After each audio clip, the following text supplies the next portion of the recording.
guys see how they're clamoring with war with Iran on Fox News.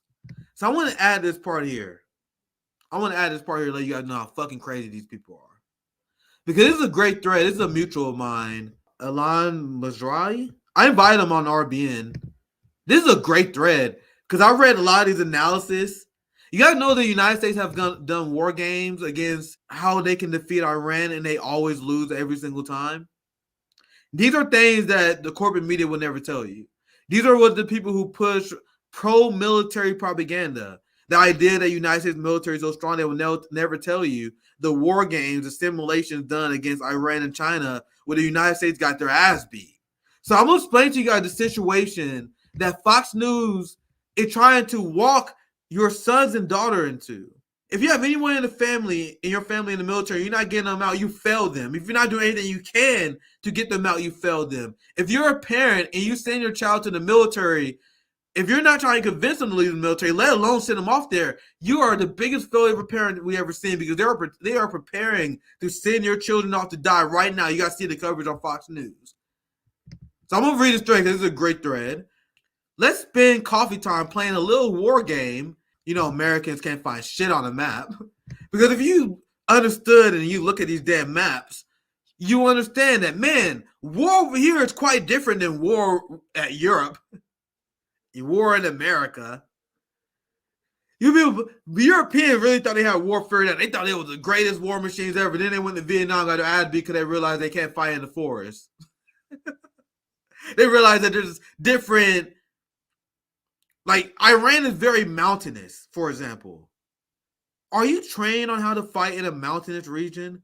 Are your generals trained in tactics, moving soldiers in mountainous areas? These are actually big things when it comes to deciding a war. You may have people who study it. This is our fucking jungle fighting expert. This is our mountain fighting expert. But your expert is not as good as their average motherfucking person because they live there. And that is what the United States soldiers learned a very hard way in Afghanistan, like Hugo reminded me here in the comments. They learned the hard way in Vietnam with the forest. They learned the hard way in Iraq when they're like, we don't know what the fuck these fighters are. And the same way they're going to learn in Iran. So let's read this guy now, which is fantastic. I invited this guy on RBN. Hopefully he sees my invite. Look at the map, for example. Where could the United States even stage the invasion, my friend? For all the people who are Fox News, all the people who believe in U.S. exceptionalism, where do they even fight, my friend? This is not Iraq. Where are they fighting? So he explains this. When you look at the east, you have Pakistan, Afghanistan, and Turkmenistan. A big triple no. In the south, you have the Persian Gulf, where Iran completely dominates the Persian Gulf. You guys can't beat the fucking Houthis in the Red Sea, but you think you're gonna defeat Iran in the Persian Gulf? This is not my analysis, guys. I think it's just so good I had to read it to you guys. It's not my analysis. It's a great analysis for me to read and learn from, for us to learn from. When you look at Iran's west, you have Iraq and Turkey. The first is a definite no. The second, a no. So probable it must be considered a certain. Turkey will not go to war with Iran for the United States and Israel. A war not only sure to decimate it, but a war Turkish people will be fanatically against, which is true. I don't think Turkey will allow that to happen, which is his analysis, and I agree. When you look at the north, you had the Caspian Sea. That's essentially no use. He explains how there's an opening in Azerbaijan, in Armenia. But quick question. How will hundreds of thousands of NATO soldiers get there? How will these soldiers get there undetected? He explained if they go by the sea, they will need to traverse the Mediterranean and the Black Sea and virtually physically go through Istanbul. Not only politically complicated, but a long, long, long journey that gives Iran lots of time to prepare. Remember the months and months that the United States took to amass forces for the Iraq invasion? It took 6 months for the Iraq invasion, and that with no interruptions. The problem is with Iran, There is no way they're going to simply build up the forces near the border of Iran. Iran has arsenals of hundreds of thousands of guided and precise ballistic missiles, satellites in spaces, and eyes almost everywhere. If a war is declared or started, every American asset within 3,000 kilometers of Iran borders will be bombed so viciously no missile defense system will be able to stop it. This analysis is amazing. And this is why Fox News talking about going to war with Iran, every Western media institution talking about going to war with Iran lost their fucking mind. And this is why I've been one of the few people who've been mocking the United States military. I've been mocking their losses. The biggest mistake that the anti-war movement have fell for will fall for military cult worship ideology. Oh, I think the troops. Oh, the troops are doing. No, fuck the troops. The troops lost. The troops commit war crimes. The United States military is not great because anti-war movements bought into pro-military propaganda. If you believe the U.S. military and these people are able to win all these wars, that makes people more likely to support it. If you put the idea that United States soldiers are exceptional, that United States soldiers are special humans, you will allow them to break international law. Because of course they won't be. The United States soldiers are so special, they wouldn't rape Iraqi women and destroy and burn their villages down. They wouldn't commit the My Lai massacre. They wouldn't do that. You guys see how that culture that many people in the United States left accept does not serve anti-war movements? Pretending that Iran, Russia, China is weak does not serve anti-war movements. The only reason why anyone will want a war with Iran is because they think they can win, and it's so fucking absurd. It is suicide, and I said it on this show many times before. Actually, I think Kim Iverson said it as well. I gave her props because I saw her say it.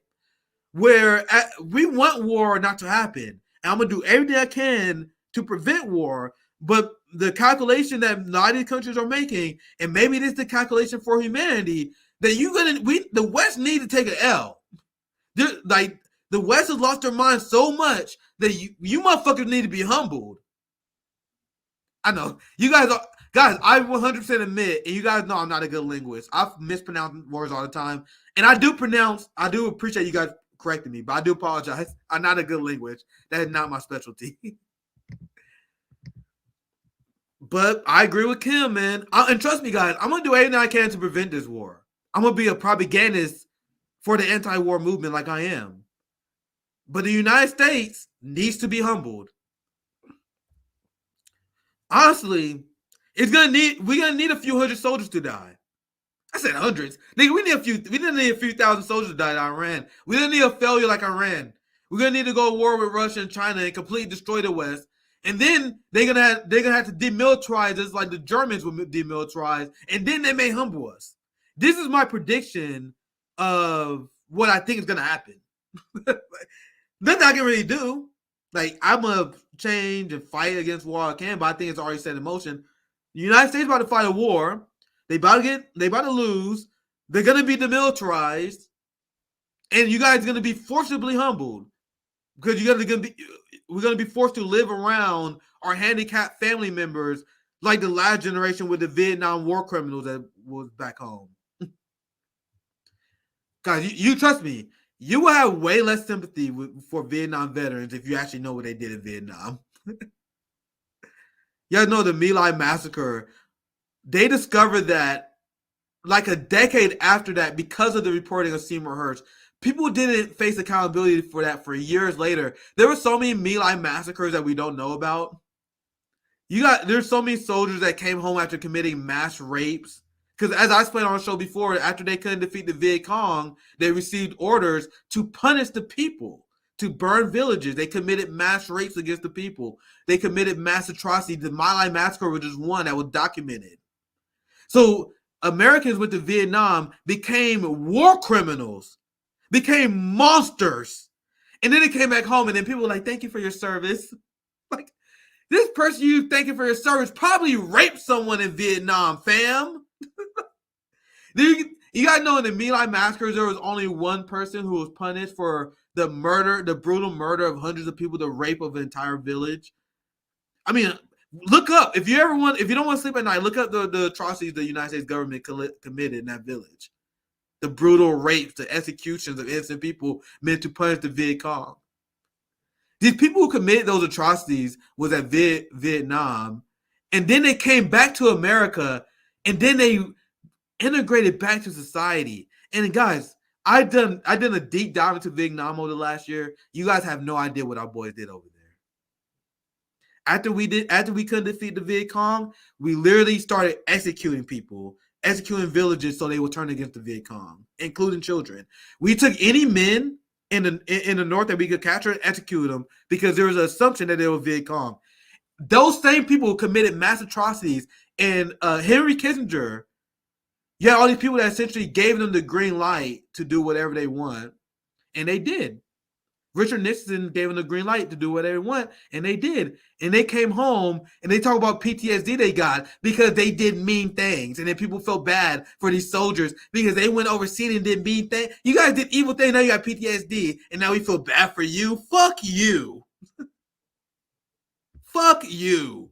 You know, right now, I promise you, my friends, I promise you, in 20 years, in 30 years, you're going to see Hollywood movies about IDF soldier struggling with their PTSD over what they had to do in Palestine. They're going to call it Gaza. There's going to be no Palestine, man. They're going to, after what they did in Gaza, there's going to be a Nobel Prize winning movie with IDF soldiers struggling with their PTSD. You guys know that's what we do all the time here. They talk about how long it would take to even get forces here. Remember the months and months the United States took to amass forces for the Iraq invasion? It took 6 months with no interruption. I already read this part. They have these missiles that was bomb anyone before they even get close. I left off here. And all those dozens and dozens of American bases scattered throughout the vast area surrounding Iran. How will the United States defend them under an attack on a scale of 1,000 October 7th? So imagine what we saw with Israel. Imagine those bombs going to United States bases, hundreds of bases. Will they be able to stop that? Absolutely not. You will see mass targeting of United States bases, the likes we never seen if this war popped off, and this is the point he's making. They continue because they can just get started. Additionally, Iran has the most sophisticated anti-ship missiles in the world, of which it probably has thousands by now. This means no surface ships is going to be able to come close to Iran and make an effective striking weapon. Is this going to be the first time we get to see an aircraft carrier drowning? I believe potentially yes. The United States will have to rely on air superiority, but this is going to prove a very difficult, almost impossible task. United States planes will have to fly a long way to get to Iran and back, and it has invested massively in air defense systems, including some of the most sophisticated in Russia's arsenal. The United States will lose many planes, which will take years to replenish, and Iran will be able to target with ballistic missiles and drone all the bases from which they take off in Europe or in the Middle East. Once again, this is amazing analysis here. Another tool the United States will use is cruise missiles fired from submarines. But this too does not win wars. It can be costly against a rival that is prepared for this. And this is another point that people will always make. You guys think the war in Afghanistan was costly? Remember, that war cost $300 million a day. If you guys think the war in Iraq was costly, the American taxpayers are going to turn against this war real quick. Once they see how much taxpayer money that are being spent on this war, let alone the gas prices, the gas price increase. This is another important point. A full-scale invasion of Iran will require potentially millions of soldiers. It will take years. The West is simply incapable of any effort of this kind. Where will they find millions of young men to die at sea in order to occupy a country thousands of miles away. Where are they going to find these young people? You know, the young people who, and there's nothing wrong with this, the young people who are more interested with TikTok and PlayStation. Once again, no judgment, nothing wrong with that. But the he/him army? You mean this generation now that's addicted to their tablets? Nothing wrong with that. This generation that can't go to a concert or any public event without documenting on his phone. That generation is millions of them are gonna go to Iran. That's the plan. That's the plan of the ruling class, huh? That is not gonna happen. We are already having a recruitment crisis. Imagine what happened when this war pop off. And you guys see why? I told you guys, everything I do, I am a propagandist. Everything I do is strategic for the betterment of the proletariat and for the peace movement. Why do you guys think I've been going after military families? Why do you guys think I'm going after military parents? Because a big part of this anti-war shit is to convince people to stop sending your sons and daughters to die for these wars that they don't have a chance to win. So we got to do our part in making it a culture where we are demonizing the idea of joining the military. Why the fuck aren't we? People are like, oh no, service is great. You see these leftists, these social democrats, people still say service is great. I served my daddy. No, fuck that. This mentality leads to young dead people. It leads to the empire starting war. Because this is the point this guy is making. Because they won't be able to amass the soldiers willing to fight. So let's make that so. Put pressure on people. I want only people willing to do this. How many people, and I'm not saying to brag, but how many people you guys see taking on the military the way I do? Have military people crying on Twitter, you're so mean to the veteran. Fuck them. They sold out the global working class because they wanted free college. Now, if you redeem yourself and you speaking out, and this is the caveat, guys. I felt like an asshole saying that. I do admit, I felt like an asshole saying that. So I do want to add this caveat because if you're a veteran speaking out against the system, work for the betterment of your people, and you learn from your mistake, that's good. But that is not the majority of veterans. A lot of these veterans become recruitment officers. They become propagandists for the military. These are the people that get upset if you don't stand for the national anthem. These are the people that get upset if you're not thanking people for their service. These are the people I'm going after. So I felt like an asshole for saying this. So I do want to say that outright. I do love the veterans who are anti-war vets. The veterans who realize they made a mistake. I do feel like I got to add that caveat after that statement. But the dominant culture is the veterans who support militarism. They support their family, then go in the military, then they get their kid into the military. Those are the people I'm talking about. I just want to let you guys know that is what I'm talking about. I'm not that much of an asshole while I'm fucking talking shit about veterans who know they did wrong. I'm not doing that. We have to create a culture where we make it so there are no more veterans like that. Because those veterans are people like, man, I was lied to and I was misled. Our goal is to make less people like that. You know what I mean? Yeah, that's a good way to put it, Cookies. The career soldiers, those are the people I have unapologetic hatred for. The career, I think that's a good way to put it. That's a great way to put it. Yeah, another one, a lot of them become cops. Damn, this chat going so fast. A lot of them become cops as well. So they explain how it'd be impossible to bring all those soldiers to Iran. So just so you guys know, I'm gonna change the title. Kind of not trying to clickbait you guys. I'm gonna edit the AOC Ukraine part out. I'm gonna say how, and this for Aaron too. I'm gonna say why the United States can't defeat Iran. That'll be the title of the stream. The other part. All this time, the Iranians will be defending their home and their independence. So as millions of people cross an ocean, traveling God knows how many miles, the people in Iran they'll be fired up because they're defending their homeland against the Americans who committed so many atrocities against our people. So they have every reason to fight while these kids have none. This is a recipe for disaster, my friends. So the Iranians defend their home. They are fighting against people who are trying to colonize and destroy them. And they also, this is the other guy's comment, and I agree with this, they will have Gaza on their mind as well. I didn't mention Israel because they are totally irrelevant in this war. They said Israel is irrelevant.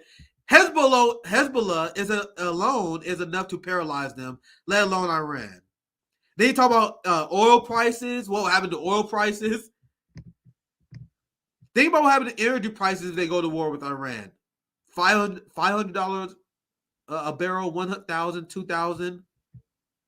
Guess what country will remain the biggest international producer and exporter of oil and gas and rip all those extra many trillions? You guessed right, Russia. So he making a point that Russia will greatly benefit if the West did this stupid ass war with Iran because they will also increase their oil sales, the oil production, which is a great point. So I'll wrap the analysis up there because you guys see this is a great analysis explaining why they can't win. He said, and this is the summary: the United States cannot win a war against Iran. I believe all parties involved know it. The only thing that remains unknown is how insane and so destructive the United States have become under Netanyahu's and AIPAC influence.